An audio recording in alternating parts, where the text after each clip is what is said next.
जींद, हरियाणा तृणमूल कांग्रेस के वरिष्ठ नेता व पूर्व सांसद डा. अशोक तंवर ने भाजपा और कांग्रेस पर निशाना साधते हुए कहा कि भाजपा देश को खत्म करने में लगी है और कांग्रेस खुद अपने आप को खत्म करने में लगी है। आज देश में हालात बद से बदतर हो गए हैं। इस हालात में देश के पास एक ही विकल्प है और वो है ममता बनर्जी। आज बीजेपी से पूरा देश दुखी है। 5 राज्यों के चुनावों के बाद देश में बड़ा परिवर्तन होगा और टीएमसी हरियाणा के साथ साथ देश और दूसरे प्रदेशों से सभी पार्टियों के बड़े नेता साथ आएंगे। हरियाणा तृणमूल कांग्रेस के वरिष्ठ नेता व पूर्व सांसद अशोक तंवर शनिवार को बैरागी धर्मशाला में आयोजित जनसभा को संबोधित कर रहे थे। इसके अलावा आज अशोक तंवर का जन्मदिन भी था तो उन्होंने कार्यकर्ताओं के साथ मंच पर ही केक काटकर अपना 46वां जन्मदिन मनाया। इस मौके पर रक्तदान शिविर का आयोजन किया गया जिसमें लगभग 100 युवाओं ने रक्तदान किया।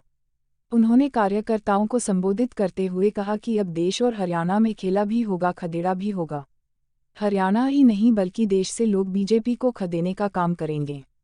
उन्होंने बीजेपी को लूट की पार्टी करार देते हुए कहा कि बीजेपी के नेता देश को दोनों हाथों से लूट रहे हैं।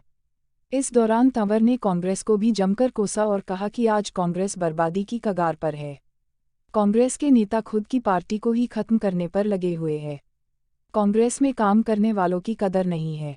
इसलिए वर्ष 2024 में बीजेपी और कांग्रेस के खात्मे के लिए सभी को एक साथ मिलकर लड़ाई लड़नी होगी और इनके खात्मे के लिए ममता बनर्जी के अलावा कोई विकल्प नहीं है।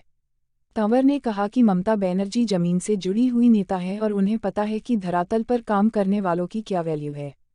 टीएमसी ने उन्हें गोवा चुनाव प्रचार प्रभारी बनाया है।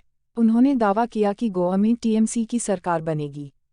पश्चिम बंगाल की मुख्यमंत्री एवं तृणमूल कांग्रेस की सिरमौर ममता बनर्जी के नेतृत्व में विपक्षी दलों की देशव्यापी एकता की कवायद हरियाणा में विस्तार लेगी।